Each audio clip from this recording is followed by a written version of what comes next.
On this week's podcast, I am talking to my friend, my colleague, licensed Reiki master, teacher, yoga instructor, and sound healer, Cami Coté from Missoula, Montana. Welcome, Cami. Hi, thank you. And we're talking today about energetic sovereignty, which is energetic boundaries and protection. And it's just a follow-up and a link in to something we talked about a few weeks ago.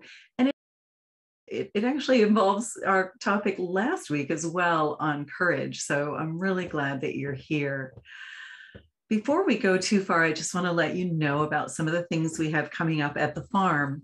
First of all, I finally got my own copy of the Reiki Business Book. I didn't get it until last Friday, and Cami has hers.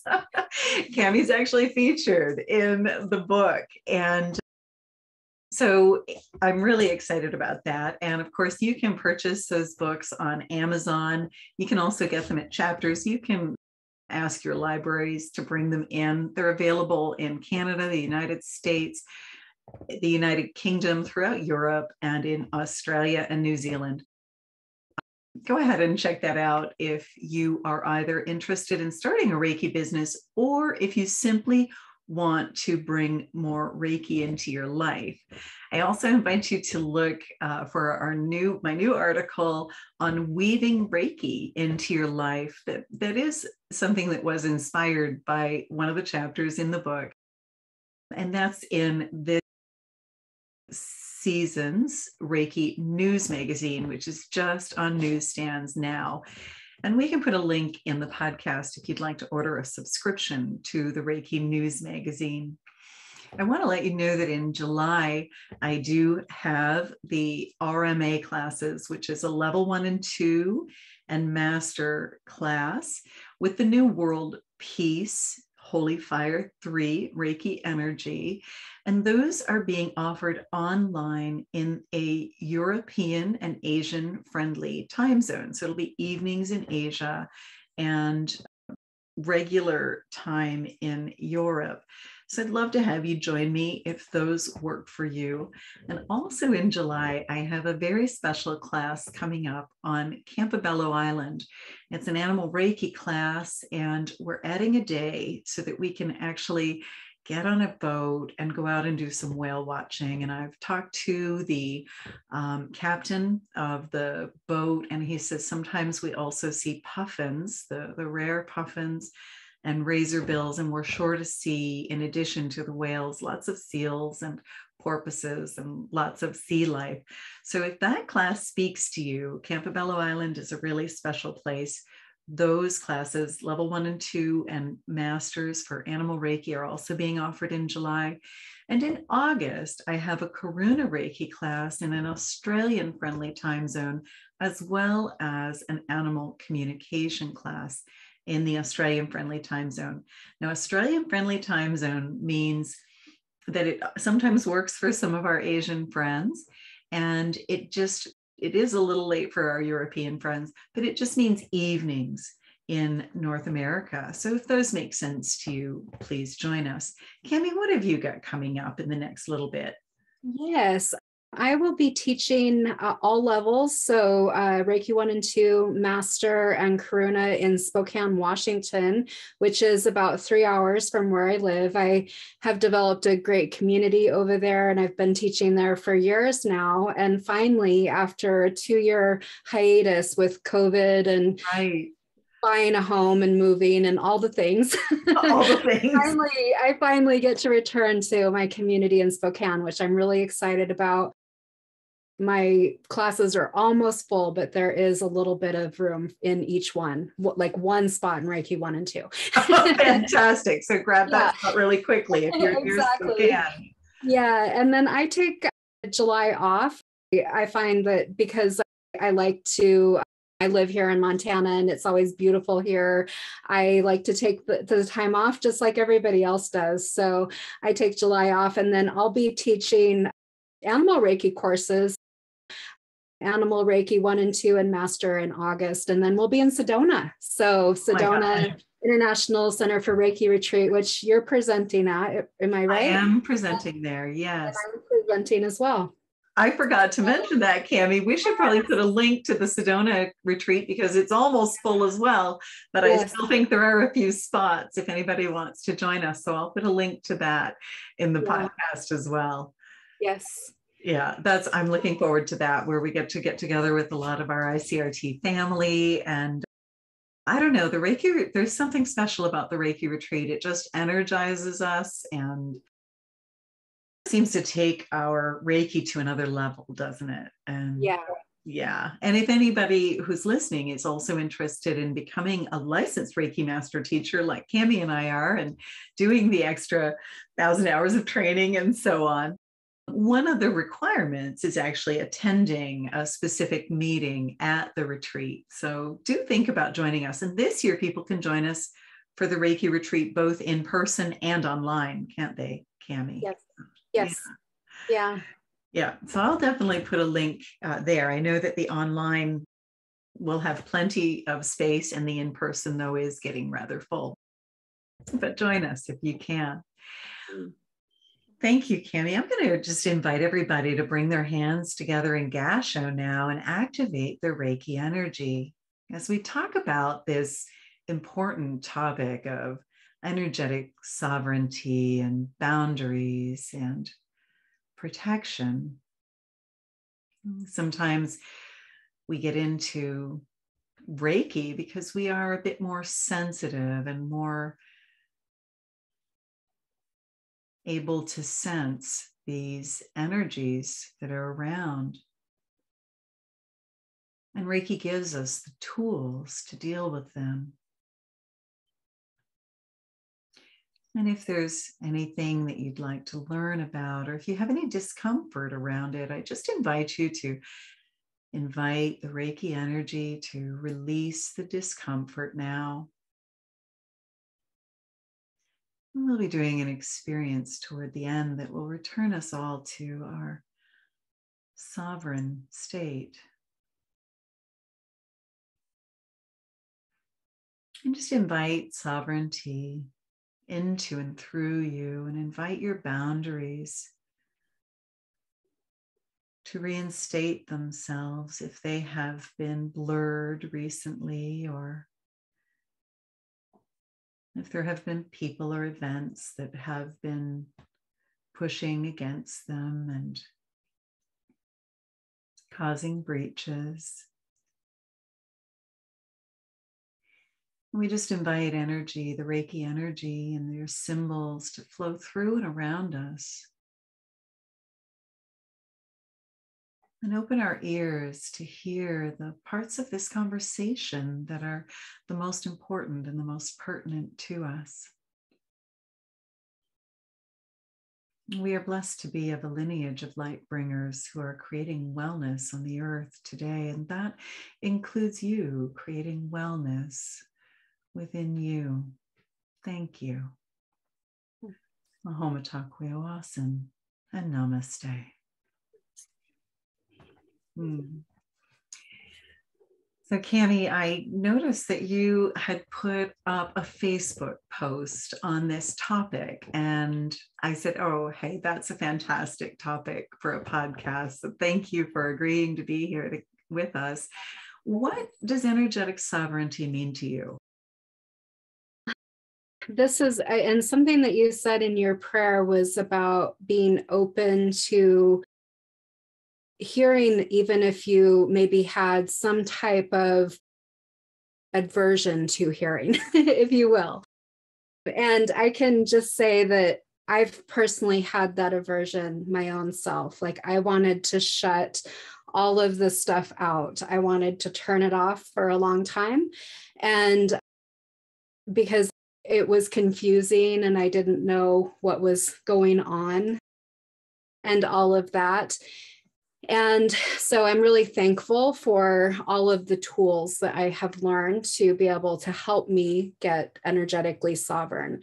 So energetic sovereignty to me means that I am in my most empowered state of being, and ideally not being affected by energies that are coming my way, either through physical type of situations coming through from human beings that are alive, like what we would call intrusions, energy coming my way, not even necessarily from a person that really even knows what they're doing, just sending energy, not really thinking much of it. And then we have another form of what I would call psychic attack. And that's where someone very intentionally is sending energy your way, and if you will, in a way of trying to do harm towards you. And then we have spiritual attachments that happen from the non-animated beings out in the world.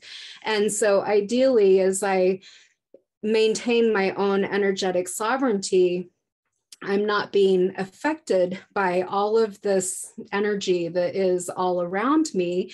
And as someone that's quite sensitive towards those empath, psychic, medium type of realms, it's really important for me to be able to draw the line and create a boundary, essentially.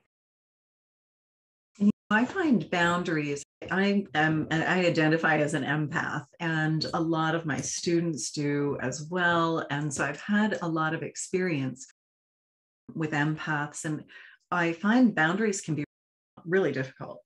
Yeah. As an empath, it can be difficult to know where your energy ends and somebody else's begins, because your energy somehow automatically takes on some of the burdens of others. And that's been a big part of my journey, is just going into the authority of compassion so that I can learn where I do and leave other people's energies with them and create those boundaries. But it did take me a while to figure that all out, I have to admit. And I'm so grateful for the tools we have with Reiki and with Holy Fire Reiki in order to address that.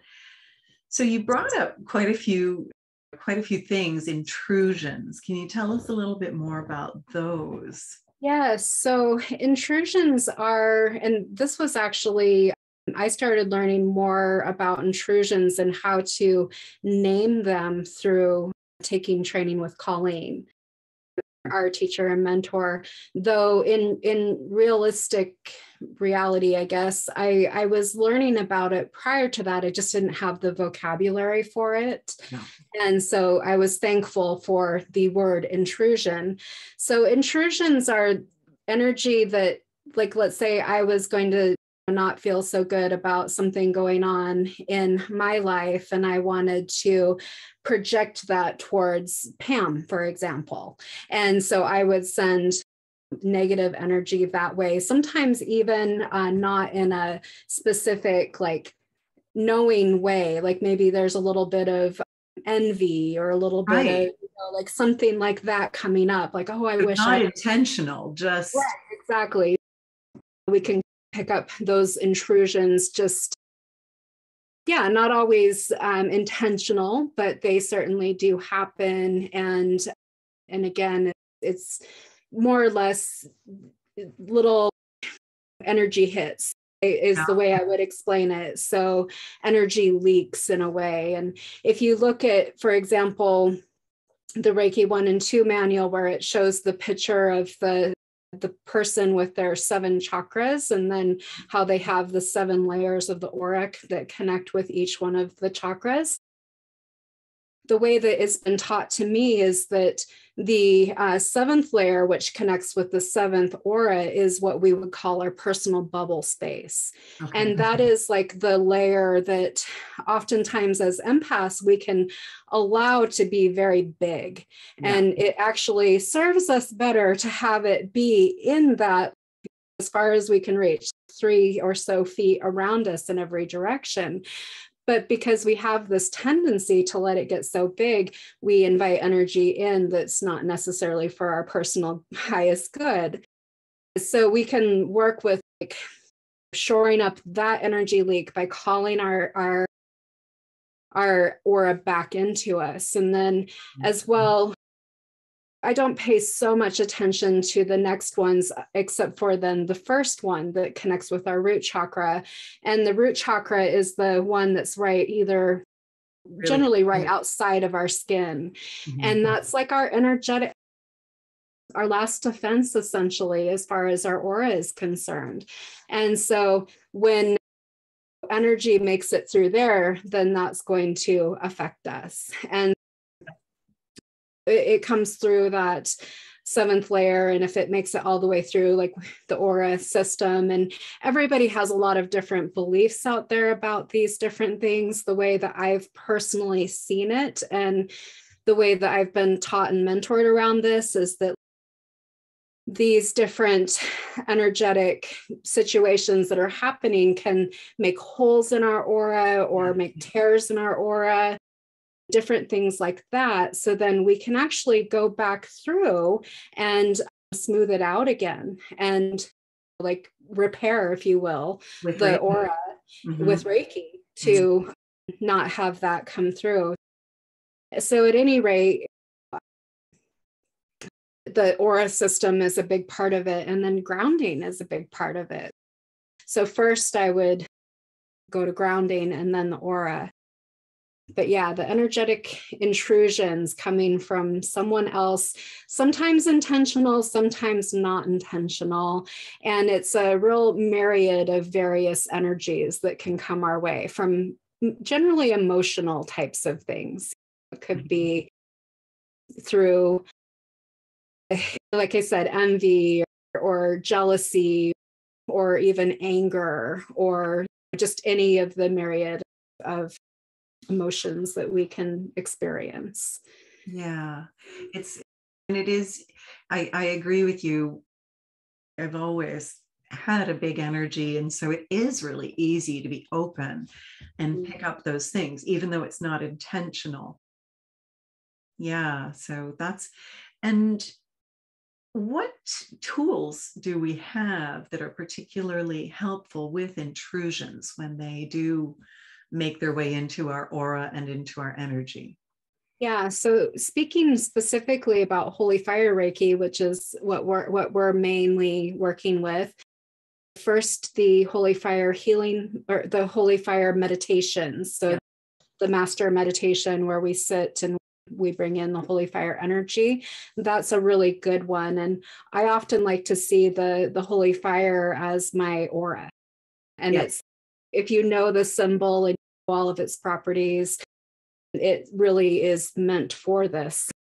You're right. And it fills the aura. Yeah, it fills the aura. It helps remove energies that aren't serving. It helps build our energetic empowerment and protection and bring us healing and all the things that it talks about in the manual. It does. So that's a good thing. And then the moving meditation. Also, when I'm doing the moving meditation, I'm literally envisioning my aura and like I'm doing this like Reiki shower type of feeling or visualization as I'm doing that and empowering and building up my aura through that process. So that one's really good. And then a really big go-to for me is the Holy Fire healing experience. So it's one of the experiences that we do and specifically is useful in helping to remove intrusions. Yeah, it is. And it's a go-to for me. I do it with almost all of my clients and with myself. And for people who don't have Holy Fire, they could use the Gasho meditation that Usui Sensei taught us.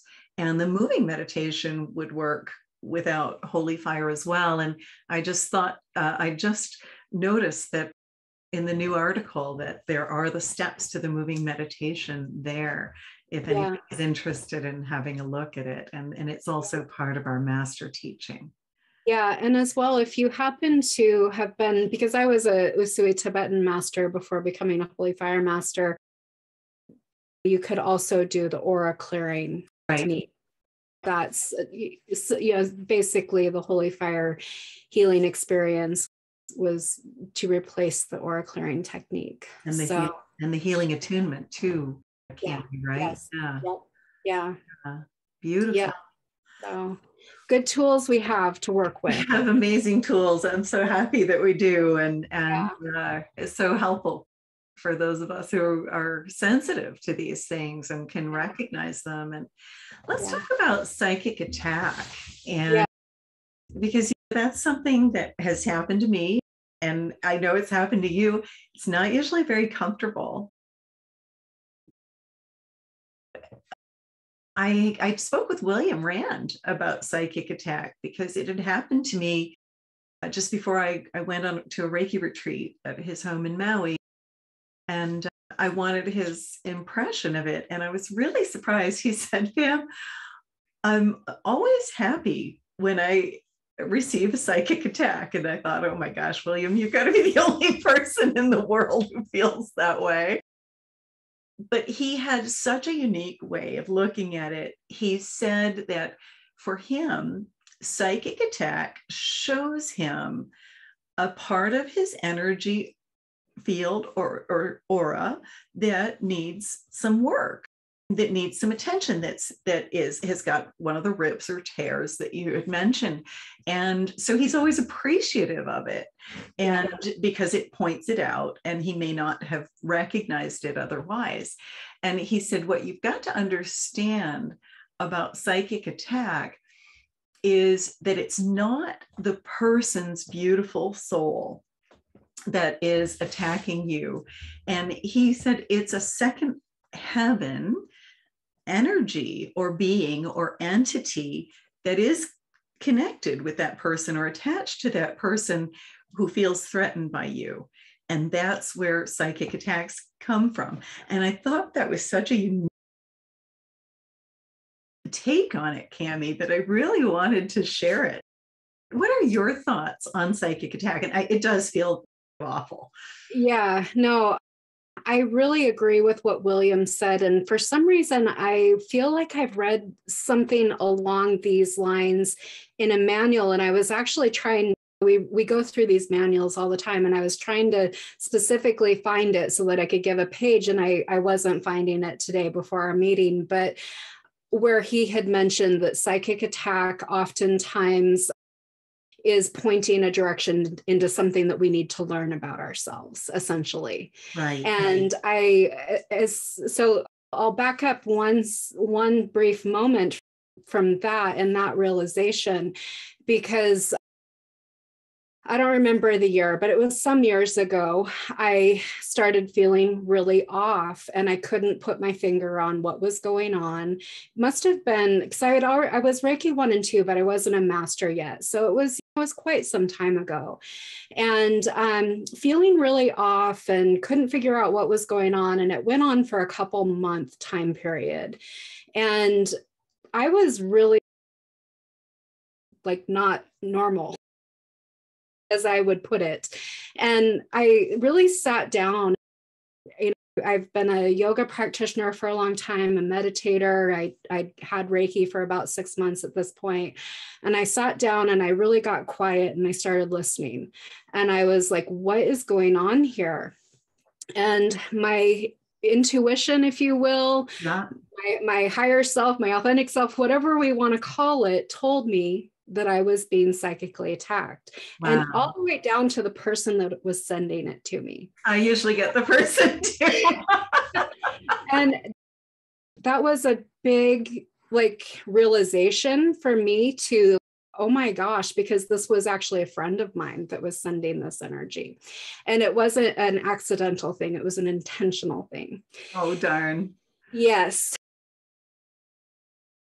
At that point, I felt like I needed to learn more. Mm-hmm. And I was like, I don't know how to deal with this exactly. I need to learn more.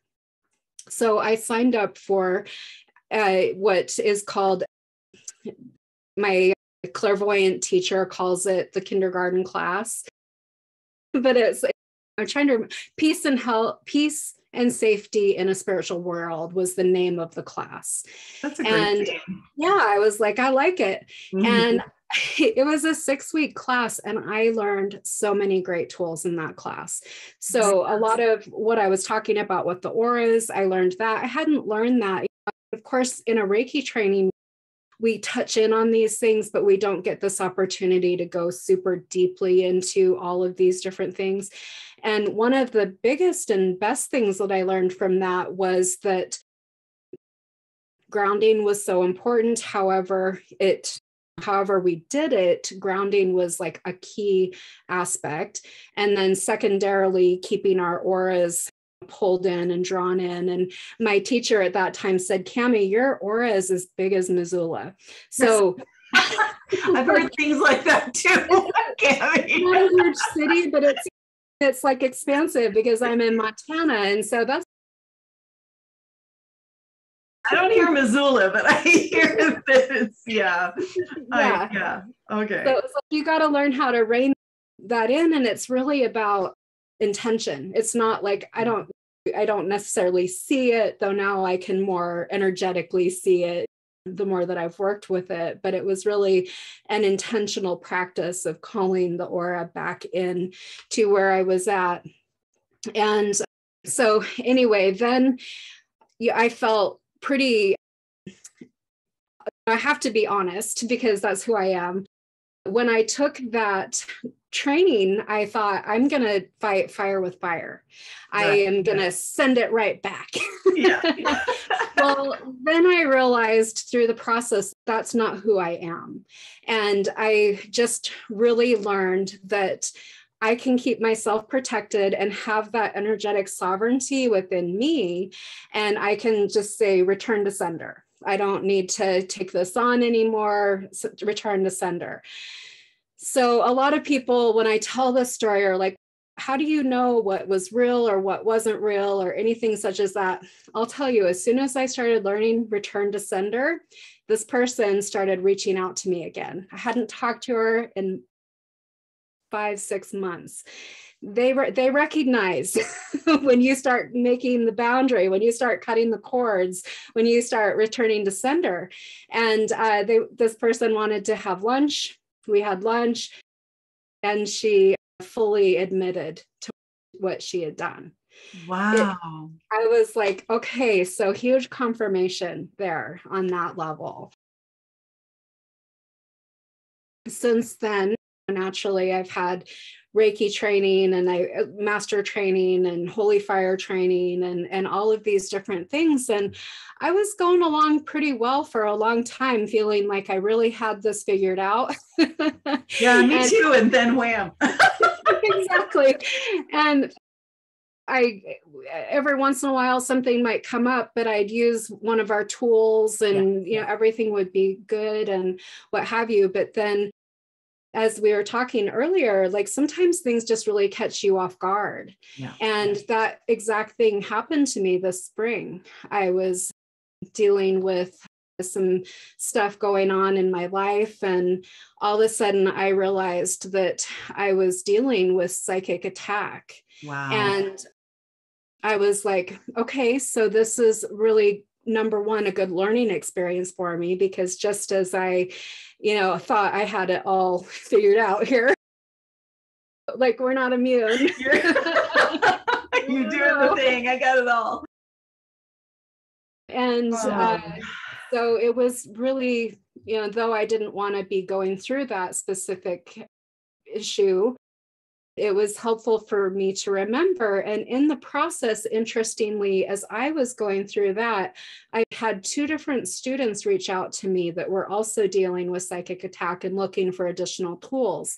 Wow. So that's when I wrote this post that I eventually ended up posting on my Facebook page, because initially, it was a response back to a student that then I decided to share with another student that had originally reached out to me. And then I was like, oh, I should share this with my Reiki group that I have on Facebook. And then I was like, gosh, I feel like if I'm dealing with this, a lot of people are. So I might as well share this with the whole, community. And I saw your Facebook post and I was like, okay, we have to do a podcast on this. And so guys, what you wrote up, and I'll Yeah. get you to tell them a little bit about it. We are going to Yeah. put a link to that in the podcast Yes. so that you can Yeah. check it out further. But you Yeah. know, this was basically some advice that you had put Yes. together for your students. Is that? Yes. Yes. Yeah. And the more, for some years, I've been thinking that I really would be well served to create a similar, though not the same course, this like Right. spiritual energy, boundaries and protections, whatever we want to call it, and share that with the community. I just haven't quite gotten around to doing it. Well, you do let me know, because I have a lot of students who would like to attend, I think. And yeah. I think I'd like to attend as well. I think Yeah. it's just something that we can all use. And what sort of advice did you find you gave? And for instance, Yes. what were some of the tools that you would talk to them about with regards to psychic attack? What did you advise? First and foremost, I did say the return to sender. And like Right. the image that I used, I felt was really powerful because it was a fist coming into an open hand. And Nice. so it was like return to sender, like I'm not letting that come through to me. So I feel like I'm a visual storyteller. If you happen to follow me on Facebook, most of my posts have images connected with them, because it's like there's such power in the imagery. Yeah. And so then the first thing that I recommended is that they stop and they take 3 deep breaths. And so even in the moment that there is, like, if you're busy at work or whatever the case is, and I can attest to this because like I've worked in high-paced, fast-paced hospital environment where I worked as a lab assistant. So like I had to go on stats and OB and in the ER and all of those things. And it would get really overwhelming, but no one ever once yelled at me if I stopped and took 3 breaths. Like whatever you're doing, you can take 3 breaths. 3 breaths. That's all I'm asking for, 3 breaths. And then in that moment, I suggest that the person take a moment to feel grounded. So as they're taking 3 deep breaths, as you exhale, visualize you're grounding into the earth. Because that tends to be something that we get, as the words come knocked off kilter, we get thrown out of our whatever. You hear all of those different antidotes that we often say. And then we can take it in a lot of different directions. For example, I'll just say the affirmation that came through for me. And this one is, I command that anything that doesn't serve my highest good to leave me now. Nothing is allowed to access my energy. Nothing is allowed to feed off of my energy. My energy cannot be manipulated without my consent. So if you have, wow, like that's empowering. Powerful. That is like stepping into your power. And as I wrote here, it is your divine to be protected. Like this is energetic sovereignty. Like we oftentimes get into a place of feeling like a victim when we are dealing with these energies that we can't see and we're feeling, and it's feeling like we're off kilter and all of this stuff. But we have to remember that we are energetically sovereign. So I realize that's a long affirmation or prayer or whatever you want to call it. But even if you can't remember it exactly, the highest points of it are, I'm saying that nothing is allowed to manipulate me without my consent. Especially for people that have this propensity, if you will, towards empathy, towards being an empath, towards being clairvoyant or psychic, towards being a medium. Oftentimes we've had those energetic boundaries crossed a lot. Yes. And so it's, okay, I now am saying like, this can't happen without my consent.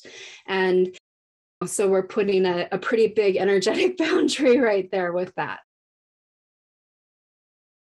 Yes.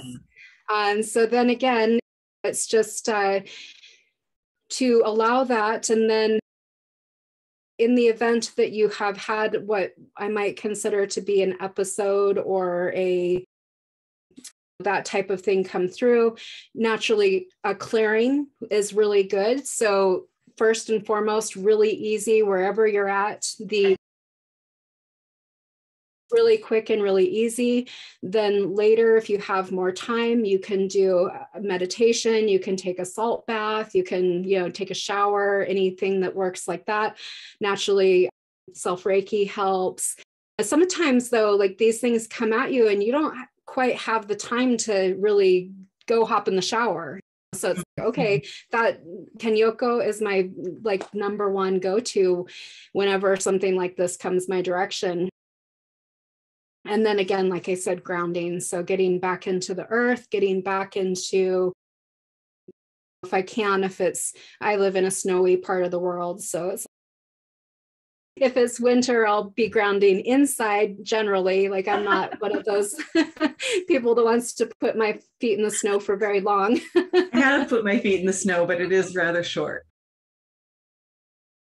Or if we've got a beautiful yard and when it's not winter time, and so get out in the grass and enjoy the trees. And I had actually looked up some other really good options for grounding recently. So naturally the barefoot in the grass is number one considered. And then sitting with your back against a tree, that was another suggestion. And I'm like, oh yeah, that feels really good to just sit in there. And then second or thirdly, I guess, just really having that visualization and having that intention that I'm grounded right now. Yeah. And picturing roots going down, and we can put the power symbol at the bottoms of our feet. There's lots of great, but I like the trees. Grass. It's so nice. Like you can just lean up against it, or even depending on, put your hands on it. It's just there's that beautiful poem, or I don't know, I see it get passed around Facebook a lot, like what you can learn from a tree. Like all of the points are just so great. So yeah. One of my favorite things is heart connecting with a tree. I love that. So when they want to, when they consent, it's so lovely. So these are some great suggestions, Cami. And we also talked about spirit attachments, and can you give us a little bit of background on that? And I know we talked about it in a podcast a few weeks ago, but I love hearing different perspectives. Yeah, definitely. Again, I think that I feel like I was starting to develop my medium skills at a very young age, and it scared me. So I would oftentimes just want to diminish it and put it away and that kind of thing. But when I was 17, my grandpa came to visit me after he had passed away. Like I knew he had passed away before anyone in the family did. And yeah, that was a lot to deal with. And then as life and so on continued on, I really turned it off for quite a while. And when I took Reiki 1 and 2, I just didn't really pay too much attention to it. And then I took master training and similarly didn't pay much attention to it. And it wasn't until I took Karuna Reiki that it finally just like the light bulb went off. Okay. And I was like, okay, this has been something I've been dealing with. And I actually had a client that suddenly it just like all was shown to me. Like my client had a spirit attachment, and there I was in Karuna class. And on our break, I was texting her and saying, hey, you have a spirit attachment. And like, how brazen of me.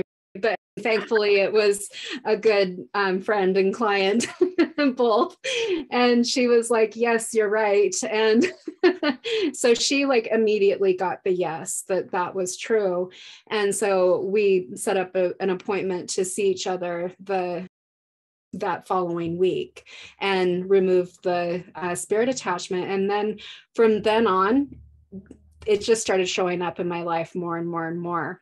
Yeah. And I guess one thing I like to do is like introduce and then go back for whatever reason, because again, I realize like what I guess a privilege I have to have had these experiences and to have made it through that point of understanding, but it wasn't like that to begin with. Doing any kind of spirit stuff scared me. I wanted to shut it off. It took me a long time to be able to be in a place where I was like, okay to and willing to work with it. So if that's something that anyone that's listening is also going through, know that as this isn't something that you have to do, but the thing that my mentor told me was that it will keep knocking. And so if you do have this gift, which it can oftentimes be challenging to look at as a gift, it will keep knocking. And as my mentor put it, it was like, I would rather know what's out there than to shut the door and just pretend, spirit attachments don't happen, or there are non-animated beings in the world, or whatever, however we want to talk about it. Yes. So then that spirit release ended up being a really powerful experience for me to work with. And not only did I work on it with clients, but then at one point, I personally also found that I had a spirit attachment. And it was at a time when I was going through a really challenging experience. And actually, a friend of mine pointed it out to me. It's and easier for other people to see. Yeah, if you definitely. have something attached. Yeah. Yes. And so at that point, I did the spirit release for myself, and it changed everything. And these are questions I get a lot in class. I guess I seem to attract maybe students that recognize this in me. And so we have a lot of conversations about psychic attack and about spirit release and so on. And things that I've personally noticed that clients are things like them talking about having really weird accidents, like nothing that was really so bad generally, but just these weird little accidents, or almost a clumsiness even. Yeah, the clumsiness, exactly. Yeah. And then the other thing that I hear a lot is, I've heard this a couple of times. I think it's really interesting. People saying, I don't feel like my voice is my own voice anymore. Oh yeah, okay. The gears are turning. And then of course people talking about, I don't know why I'm so tired. I'm just so tired all the time. And this is so unlike me. Those types of things are like little clues into bringing us into a greater state of awareness. And then we all have our different gifts on the clairsenses spectrum. And so whether we feel it, whether we hear it, whether we see it, all the different clairsenses, like some of them might be stronger for you than others. I have personally tend to work more with my clair empathy and my clair cognizance, so the clear knowing, but I have over time developed my clairvoyance and my clairaudience and different things like that. So yeah, it's a lot to unpack all of this psychic or what have you energy that's out there. It is, but I love that we have the tool of Reiki to deal with it. And one of the things that my evolution with spirit attachments, because I do think that there are some people who attract them more than others, and I'm one of those people. So because of that and there's even terms for it, ascension being or medium of transit. Like I think some of us are actually meant to help some of those energies cross and get back to source. And that's what our tool with Holy Fire Reiki does. It actually treats the energetic attachment with compassion and with love, and it moves them into a place where they can be healed. And I think that's what I like so much. I've learned some other techniques to deal with it, with spirit attachments. And these are energies that have some level of consciousness. They may not be discarnate souls. Like I view a lot of illnesses and diseases and conditions, they have some level of consciousness. So they actually respond to the spirit attachment work. But these energies certainly do exist. And like you, I had an evolution with them from being frightened of them and just wanting to close my eyes and ears and say, la, la, there's only light, there's only light, there's only light.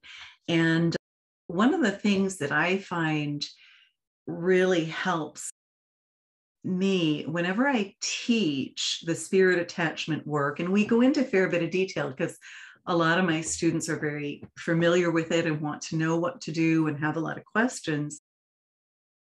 I teach about the little soul and the sun.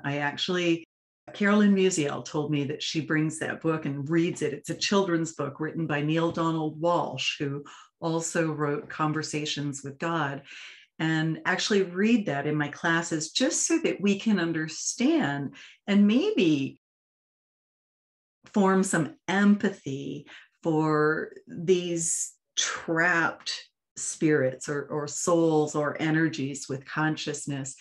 And that being said, I moved from a place of being afraid of them to a place of having some compassion for them. And yet the tools that we use with Holy Fire are the most effective tools I've ever learned or come across, because we don't get involved with them. We invite enlightened beings to do the work for us. And it's a really lovely tool. And I think, Cami, for people that don't have Holy Fire, or who maybe are level 1 and 2, or maybe are Reiki masters from other lineages, William Rand wrote another form, another way of doing spirit release. I don't find it's quite as effective as what we can do with Holy Fire, but it still works. And we can maybe include a link to that. It's a full article, but one part of the article actually leads you through doing spirit release. And that's become a very regular part of my practice now, Cami. I find there are very few people who don't have something attached with some level of consciousness. And so it's just a part of what I do with my clients, with myself, for my horses, for the land, the farm that I'm on. And so I don't know if it's become such a regular thing for you also. Yeah, it's become quite a regular thing as well. And oftentimes as I'm teaching, I say it's not as uncommon as you might think it will be. That's always my It's very unusual to find somebody who doesn't have something attached. Right. So, yeah. So this technique is very helpful. Yeah, I think like we oftentimes get like we immediately go to the Hollywood, like the Exorcist and exactly. All of that. And so it's not like that. No. And so yeah, we have that conversation all the time. I'm like, it's a lot more common than you realize. I think that our technique, I had a friend who was approached to be on part of a television or a streaming program where they were going to go into houses with some of this type of activity, places where gunfights had happened or people were killed, and they were going to bring a psychic and clear the house, and then somebody to renovate the house and see if they could flip them. And it was interesting because she said, well, you just have to understand that what we do with Holy Fire Reiki, while it's effective, it's not very dramatic. So I don't think it's going to make for good TV. It's very simple. And that really stood out to me. I laughed. She did the interview and everything, but she basically told them not to hire her because what we do isn't dramatic. It's just Right. simple and effective. Yeah. Yeah, I love that.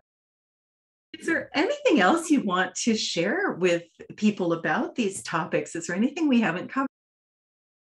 I was just looking over the little tips and whatnot that I wrote in that particular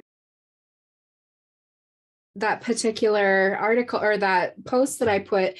And I find it so interesting that today I decided to wear a red scarf. And that was one of my suggestions, was that if you happen to be feeling like your negative energy is coming your way, you can wear a scarf. Now, I got a burn on my chest, so that's actually why I'm wearing a scarf. It wasn't because I was pretty too. I wasn't feeling like I was being challenged by any means today. Just was trying to hide the burn on my chest. Tape sensitivity type of thing. Yeah.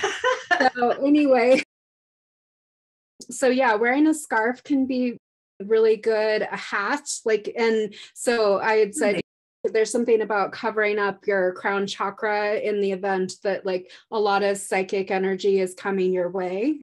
So that can be really useful. And it's not always convenient to wear a hat, but we can put a Reiki hat on. Sure. Just envision that we have our hand and we're putting a hood or a hat on. And then let's see, there was also having crystals. So things like black tourmaline are really useful. Really, a lot of crystals can be programmed to be a protection crystal. You could use clear quartz or any number of other things, but specifically black tourmaline, black obsidian, some of those are specifically like meant to be crystals that will help protect you from psychic type of energy and that kind of thing. Well, I think that's what we didn't really mention was protection, isn't it? And so things like these are really helpful. Yes. Yeah, actually, that's a great thing to remember. So definitely like the affirmation that I mentioned is a great way to do protection. But then really simple ways are just to, if you have Reiki symbols, like I'll draw them out in front of me and walk through them. Or pull them into me. Yeah, or pull them into me. I'll put the symbols on my hand and go up and over my body. So putting that like Reiki cloak kind of idea on. And again, like grounding is just so important. Then naturally the Reiki moving meditation, if you are doing, that's such a good one. And then really just, again, that commanding of the auras, calling the auras in. And I oftentimes like to envision my aura having the symbols on it and protecting. And in a situation which I've not felt like I've needed to do for a while, I'll put my master symbol like out in front of me. And again, it's like that wall, like a shield type of thing. If I really, some negative energy happens to be coming my way, that kind of thing. And a lot of people that maybe don't know they've experienced this type of psychic attack, or maybe are asking like, how would you know, or how would you, all of these questions. It's a big, like I said, it's a big topic to unpack. But really, I just started noticing myself being off kilter, like not my normal self. And then I started getting quiet and listening and realized there wasn't really anything wrong with me physically or whatever. And so I got to looking deeper, and that's when the psychic attack part came forward. So yeah, a lot of stuff to sift through. Definitely. And I love the idea of protecting our energy with Reiki, because of course Reiki has divine consciousness. And sometimes when we get too tangled up in protective bubbles, we can keep the good stuff out too. But the divine consciousness within Reiki can provide protection while allowing what we do want. come in to come in. And so I love that idea of going up and over and creating that cloak with Reiki. And yeah. Cami, thank you for all of this great information. And I think you were going to lead us in a meditation today to just assist us in taking back our own sovereignty, our own ownership of our energy. Yeah. So this particular meditation is called the Holy Fire Healing Experience. So if you are a master, this particular experience is available to you. And this is, like I mentioned, it's one of my go-to experiences. I generally use this with my first-time clients. I always listen for what is best, but oftentimes this is the beginning answer. And I find it to open up so many different, if you will, thought or pieces of the energy. And so I go a little bit deeper than what is written on the script with releasing. And so I'll go through the little, how I do it. Mm-hmm. It's very similar to the script, but I go in a little bit deeper with going into our energetic sovereignty and that kind of thing. Let's just take a moment to take a couple of deep breaths. Those 3 deep cleansing breaths are so useful. So take a deep breath in and take a deep breath out. And another deep breath in and exhale. And one more deep breath in. And exhale, begin to send your grounding energy down into the earth. However that works best for you, visualizing roots or a grounding cord, any of the above. And now that we have this energetic connection, this energetic tether to the earth, we are going to talk a little bit about the Holy Fire Healing Experience. So this specific experience is used for us to be able to let go of energies that are not serving us. And sometimes we have a very real knowing and understanding of what we want to let go of. And other times it might be a broader and wider spectrum. And for example, when we're trying to let go of energetic attachments and different things like that, we can just really say, I would like to let go of all negative energy, all psychic energy, all spirit attachments, and we can do that. But if there's specifically something that you know that you want to release, you can do so. Within the manual system, it does have us go through some questions, and I find that can be very useful, but I also find that it's not really necessary all the time either. So I'm not going to go through the questions tonight. We're just going to have a trusting and knowing that what needs to be released will be released. So away we go on our journey. To begin with, envision that you're walking on a path in a beautiful forest. As you walk and you breathe, you feel a deep sense of connection between you and the earth. You feel the bottoms of your feet connecting, and the earth energy is coming up through the bottoms of your feet, bringing you a sense of groundedness and connection.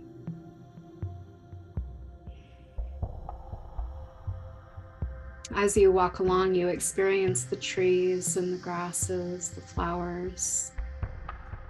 You feel a deep sense of connection with the life force energy that is around you.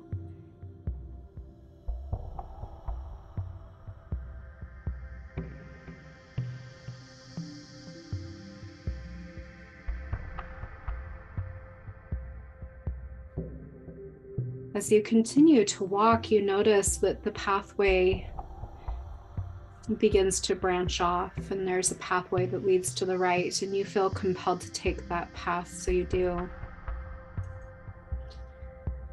Walking down the path to the right, you realize that you're coming to the edge of the forest.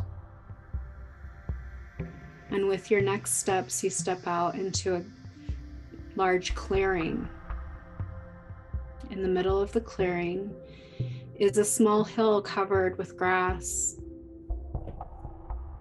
Pathway leads across to the hill, and you continue walking. You climb up the side of the hill with ease, and when you reach the top, you decide you'd like to lay down there, so you do. And as you lay down, you feel yourself relax deeply into the earth, and you feel the earth embracing and holding you. Here you are safe, you are protected. You turn your gaze upwards towards this expansive blue sky overhead, white puffy clouds floating by. And just as you're watching the clouds, a powerful beam of light comes shining down out of the highest heavens. And this light connects in with you and fills your entire body with feelings of warmth and safety, protection.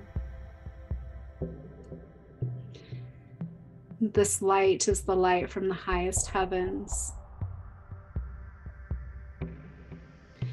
This light can help us to remove energies that aren't serving.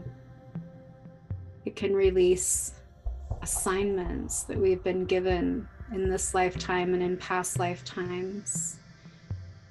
It can help to end vows and contracts in this lifetime and in past lifetimes.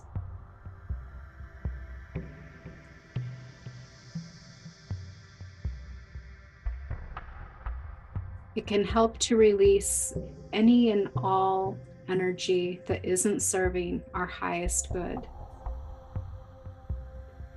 Be open to receive, open to let it go, and be filled back in with the Reiki light.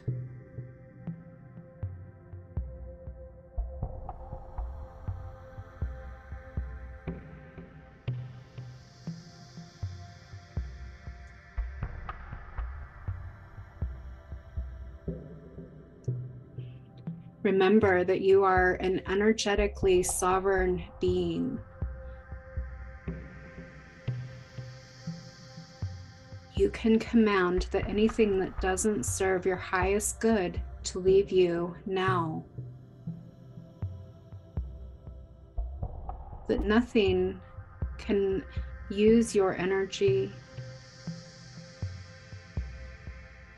without your consent.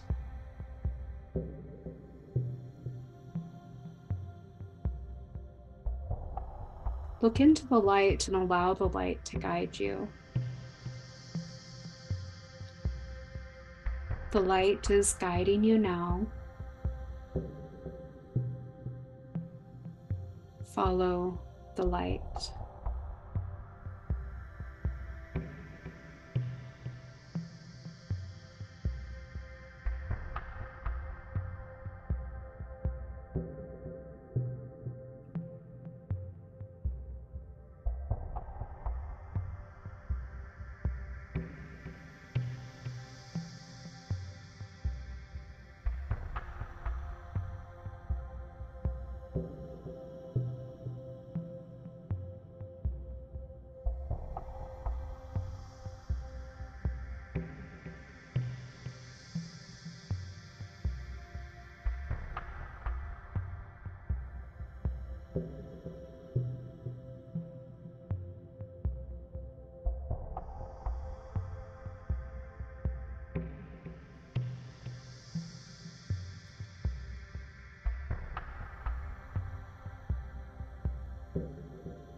You can stay in this experience for as long as you feel guided to do so.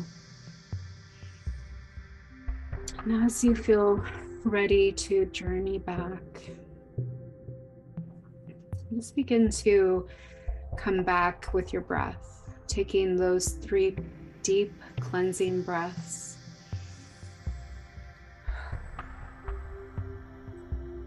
Inhaling again.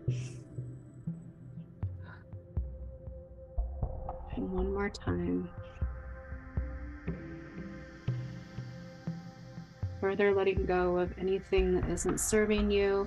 It's a good time to potentially do a Kanyoko now, and just to release any additional energies that you want to let go of.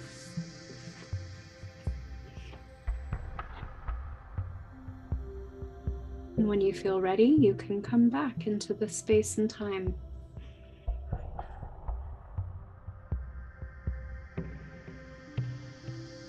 It's so lovely to be on the receiving end of that, Cami.